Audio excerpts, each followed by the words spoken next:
민족 지도자 백범 김구 선생은 자신의 전 생애를 조국과 민족을 위해 바친 결의의 스승입니다. 김구 선생은 저서 백범일지를 통해 자신이 살아온 길을 진솔하게 적었습니다. 그 내용을 통해서 김구 선생의 사상과 업적, 위대한 길을 살펴보며 깊은 감동을 느낄 수가 있을 겁니다. 저도 백범일지를 자주 읽으며 백범 김구 선생의 나라사랑, 애국심, 또 우리가 받아야 할 가치를 많이 배웁니다.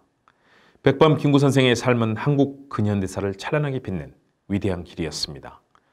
김구 선생이 출생한 1876년부터 서거한 1949년까지 시기는 외세에 의한 간섭과 지배로 어지러운 혼란의 시기였습니다.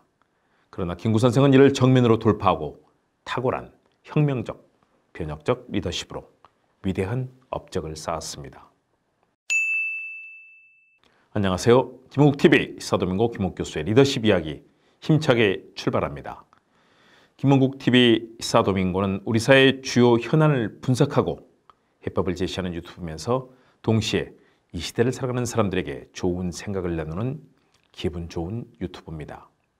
많은 관심과 응원, 참여와 좋아요, 댓글과 공유, 구독과 알람 설정 부탁드립니다.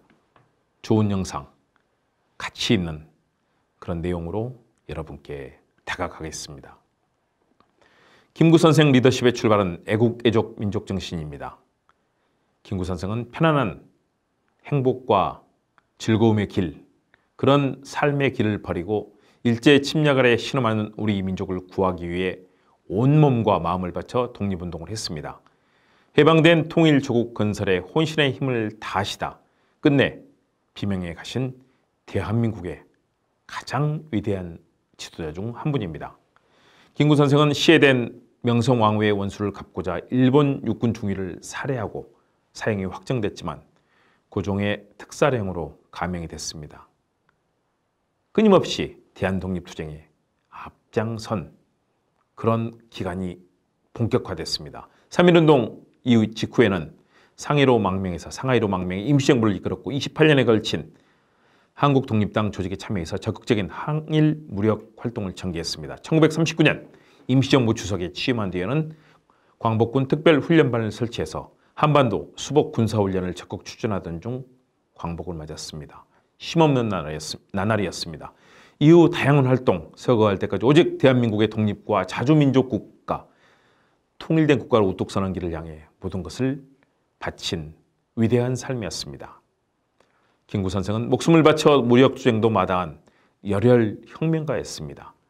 또 결단력과 추진력을 가진 전형적인 카리스마형 리더십을 가진 대표적인 지도자였습니다. 두 번째 요소, 리더십 요소, 전통적인 카리스마형 리더십입니다.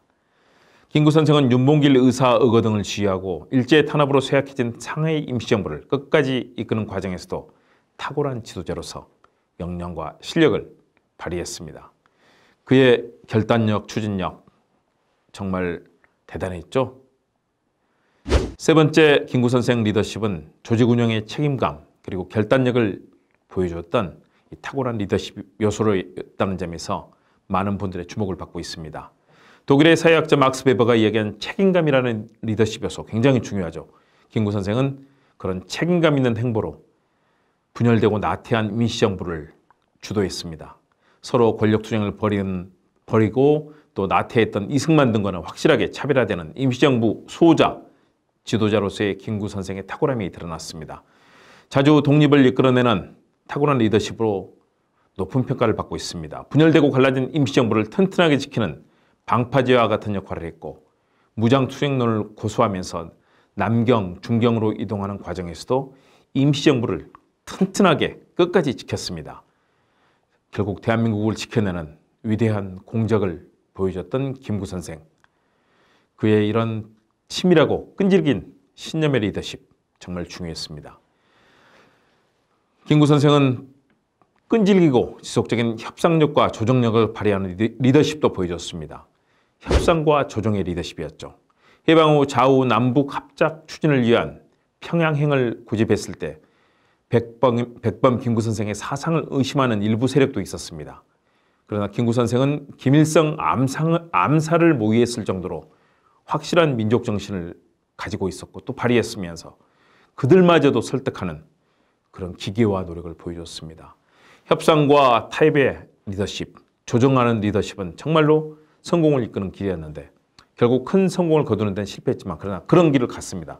네 번째는 용기와 정의의 리더십입니다. 일의 성공을 만드는 데 있어서 늘 헌신했습니다. 9살 때 한글과 한문을 배우기 시작했고 18살 때 동학에 들어가서 접주가 됐죠. 그리고 광군에게 진압되자 도피하는 길을 걸었습니다. 올바른 길이라면 절대 피하지 않고 그 길을 가는 용기와 열정의 정신을 보여줬습니다.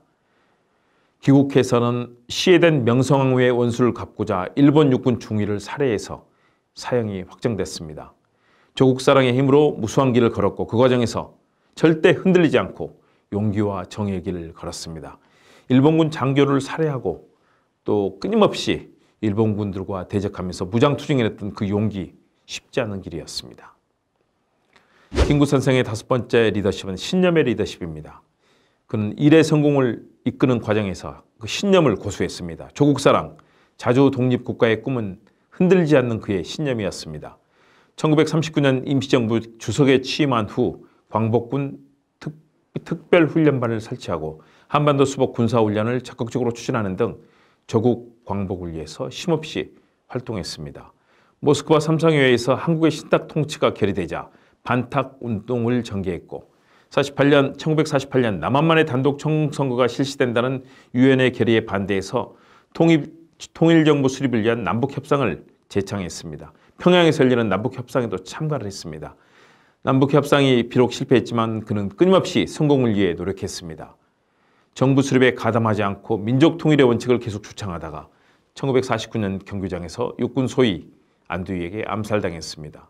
그러나 그의 삶은 일관된 신념 그리고 꾸준하게 일을 추진했던 그의 추진력과 결단력이 신념과 함께 어울려졌던 위대한 길이었습니다. 김구 선생님 6번째, 청렴과 도덕성의 리더십을 발휘했습니다. 청렴과 도덕성이 있었기에 그의 일은 늘 성공으로 갈 수 있었고 많은 사람들의 신뢰를 받았습니다. 임시정부의 수많은 조직을 이끌면서 깨끗하고 투명한 정부 운영을 했고 정직하고 도덕적인 태도로 주변의 신뢰를 샀습니다. 하와이 동포들의 피와 땀이 어린 돈을 흥청망청 썼던 이승만이나 다른 이 아류성 독립투사들과는 차별화되는 그런 태도를 보였습니다. 서대문 감옥에 갇혀서 고문을 받으면서 배가 너무 고팠을 때 젊은 아내를 팔아서라도 한 끼밥을 만나게 먹었으면 좋겠다. 이런 생각을 했다는 처절한 고백을 합니다. 또 안학사건으로 투옥됐을 때 며칠 밤을 새가며 자신을 고문하는 일본 경찰을 보고 평소 외국자라고 자부하던 내가 저렇게 나라를 위해 밤을 새워본 적이 몇 번이나 있었는가 라고 일본군 경찰 그 고문하는 모습을 보면서 스스로를 뼈저리게 반성하는 그런 모습은 참으로 정직하고 도덕적인 그의 면모를 보여줍니다. 그는 독립정신을 잃지 않았지만 흔들리는 순간에도 자신의 마음을 다잡았습니다. 마지막 김구 선생은 7번째 혁신의 리더십을 발휘했습니다. 이를 창의적으로 성공시키기 위해서 과거의 기법에 매달리지 않았습니다. 남들이 하던 그런 관리나 틀에 박힌 방식은 따라하지 않았습니다. 새로운 길을 만들어내곤 했습니다. 문화국가를 추구했던 것도 마찬가지죠. 대가리 싸움을 하지 말고 발이 되라 라고 했던 겸허하고 진중한 자세, 동시에 물을 거슬러가는 물고기가 되라 역수어 그런 정신, 시공을 초월해서 독립국가를 이루게 하겠다는 그의 열정, 백범정신이었습니다. 그대로 절대 끌려가지 않았습니다. 그냥 머리 쓰는 거 또는 손만 발만 움직이는 것보다는 창의적이고 혁신적인 방법들을 찾아냈습니다.